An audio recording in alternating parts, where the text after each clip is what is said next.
बिस्मिल्लाहिर्रहमानिर्रहीम। अस्सलाम वालेकुम। प्रिंसिपल ऑफ कॉमर्स की लेक्चर सीरीज़ पे मैं आप लोगों को अगेन वेलकम करती हूँ। आज हम स्टार्ट लेने वाले हैं यूनिट 1.3। टॉपिक है trade and auxiliary to trade. इससे प्रीवियस लेक्चर के अंदर हमने ट्रेड की डेफिनेशन पढ़ी थी। ट्रेड क्या होता है? एक ऐसी एक्टिविटी जिसमें बाइंग एंड सेलिंग होती है, या अगर हम यूँ कह सकते हैं कि exchange of goods and services होता है थ्रू प्रोड्यूसर टू कंज्यूमर। अगर हम ऑक्सिलरी टू ट्रेड की बात करें तो हम यूँ कह सकते हैं कि हर वो चीज़ जो ट्रेड में आपकी हेल्प कर सके उसे हम ऑक्सिलरी टू ट्रेड कहते हैं। अब वो कौन कौन से फैक्टर हैं जो आपकी हेल्प करते हैं ट्रेड के अंदर? तो वो है production, transport, banking and finance, insurance, warehousing and advertising. ये वो सारे ऑक्सिलरी टू ट्रेड हैं जो आपकी हेल्प करते हैं ट्रेड फंक्शन के अंदर या बिजनेस को फैसिलिटेट करते हैं।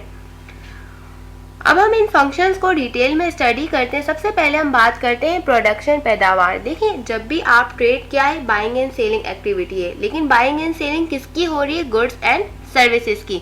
तो डेफिनेटली पहला स्टेप ही यही है कि आप जिस चीज़ की आप बाइंग एंड सेलिंग कर रहे हैं उसकी प्रोडक्शन की हम बात करते हैं।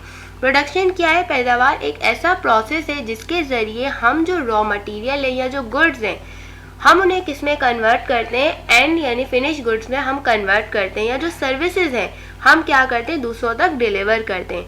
अब इस प्रोडक्शन प्रोसेस के अंदर कौन से फैक्टर्स हैं जो उस प्रोडक्ट को या उस गुड की मैन्युफैक्चरिंग में हेल्प करते हैं? तो हमारे पास 4 फैक्टर्स ऑफ प्रोडक्शन आते हैं, which is land, labour, capital and organisation. अगर हम लैंड की बात करें, डेफिनेटली अगर आप कोई गुड मैन्युफैक्चर करना चाह रहे हैं तो उसके लिए कोई ना कोई लैंड या ज़मीन आपको चाहिए होगी जिसके ऊपर वो प्रोडक्शन हो सके। फिर हम बात करते हैं लेबर, यानी वो लोग जो उस लैंड के ऊपर, उस प्रोडक्ट के ऊपर काम करेंगे। फिर हम बात करते हैं कैपिटल, यानी सरमाया, यानी कि उस प्रोडक्ट को प्रोड्यूस करने के लिए और उस पूरे प्रोसेस के लिए जो फंड्स की अरेंजमेंट होती है वो काफ़ी इंपॉर्टेंट होती है। तो वो भी क्या है? फैक्टर्स ऑफ प्रोडक्शन का एक अहम पार्ट है जो प्रोडक्शन में रोल प्ले करता है। और लास्ट हम डिस्कस करते हैं ऑर्गेनाइजेशन, यानी कि उस प्रोडक्ट में जो ग्रुप ऑफ पीपल है जो उस स्पेसिफिक पर्पस को अचीव करना चाह रहे हैं, तो ऑर्गेनाइजेशन भी एक बड़ा अहम रोल प्ले करते हैं। यानी वहाँ पर मौजूद जो लोग, जो ग्रुप ऑफ पीपल है, अब इसमें हम वो फर्म ले सकते हैं, वो कंपनी ले सकते हैं जो उस प्रोडक्ट के ऊपर काम कर रही है। फिर हम बात करते हैं ट्रांसपोर्टेशन की, यानी नकलो हमल की। जाहिर सी बात है, अगर एक चीज़ की प्रोडक्शन हम स्टार्ट कर रहे हैं या किसी चीज़ को हम प्रोड्यूस करें तो वो कोई एक पर्टिकुलर प्लेस पर होगी, लेकिन जहाँ पर वो कंजम्पशन उसकी होने वाली है वो एक दूसरी जगह होगी। तो उस पॉइंट ऑफ प्रोडक्शन को उस पॉइंट ऑफ कंजम्पशन तक पहुँचाने के लिए, उन गुड्स को ट्रांसफ़र करने के लिए हमें मुख्तलिफ व्हीकल्स और ट्रांसपोर्टेशन हमारे लिए हेल्पफुल होती है। वो कैसे? हम जो ट्रक हैं, जाहिर सी बात है, उस पॉइंट ऑफ प्रोडक्शन से उस सामान को उस जगह ले जाएंगे जहाँ पर वो कंजम्पशन उसकी हो सके। ये तो मैंने एक एग्जाम्पल ली। मुख्तलिफ व्हीकल्स हो सकती हैं जो गुड्स को ट्रांसपोर्ट करने के लिए हेल्प कर सकती है। इसी तरह से अगर हम बात करें, अगर ट्रेड इंटरनेशनल हुई तो क्या हो सकता है? एक कंट्री से दूसरे कंट्री में अगर इंपोर्ट एंड एक्सपोर्ट हो रही है तो उस सूरत में शिप के ज़रिए हो सकता है वो गुड्स जो है ट्रांसपोर्ट हो। तो यानी मुख्तलिफ व्हीकल्स, मुख्तलिफ सी रूट्स या लैंड रूट्स जो गुड्स की मूवमेंट करते हैं उस जगह से जहाँ से प्रोडक्शन स्टार्ट हुई और उस जगह तक जहाँ पे कंजम्पशन उसका यूज़ होने वाला है, तो ये फंक्शन किस में आता है? ट्रांसपोर्टेशन के अंदर आता है, और ट्रांसपोर्टेशन हेल्प करता है। थर्ड है बैंकिंग एंड फाइनेंस। देखिए, finance is the life blood of business.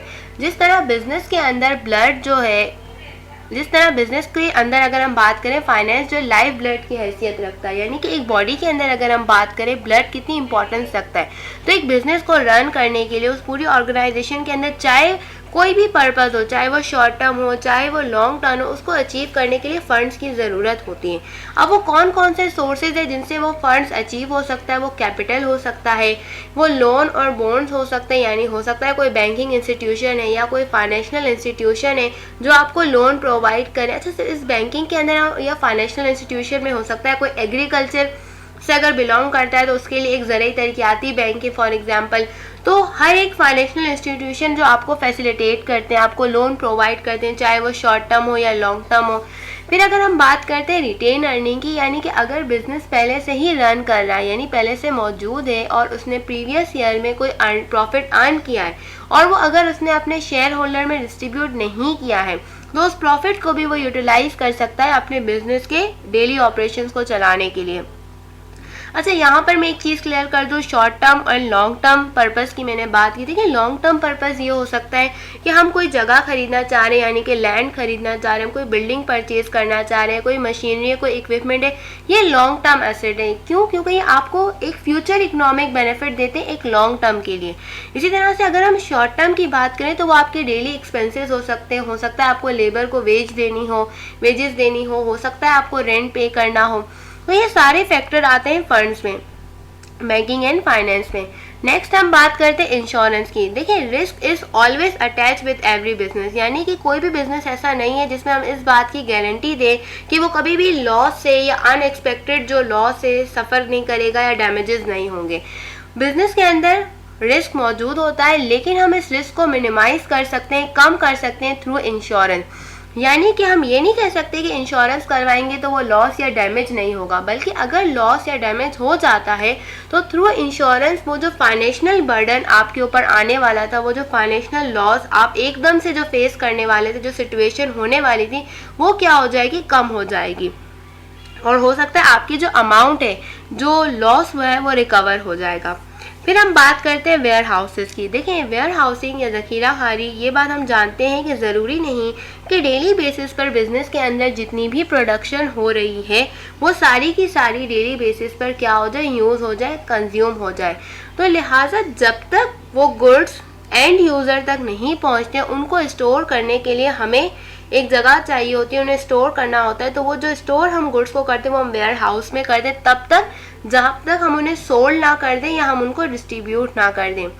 और लास्ट हम बात करते हैं अपने ऑक्सिलरी टू ट्रेड के अंदर एडवर्टाइजिंग की। देखिए, जो भी गुड्स और सर्विसेज आज आप लोग इस्तेमाल कर रहे हैं वो किसी ना किसी ऐड को देखते हुए ही कर रहे होंगे, या कहीं आपने उसकी एडवर्टाइजमेंट देखी होगी, चाहे वो यूट्यूब पे हो, चाहे वो टीवी पर हो, चाहे आपने कोई जो आजकल एक ई कॉमर्स ऑनलाइन प्लेटफॉर्म पे या दराज पे अगर हम बात करें या अलीबाबा, ऐसे प्लेटफॉर्म पे आपने कुछ गुड्स देखे होंगे, तभी ही आपकी अटेंशन उसकी तरफ गई होगी और आपने वो प्रोडक्ट बाय किए होंगे।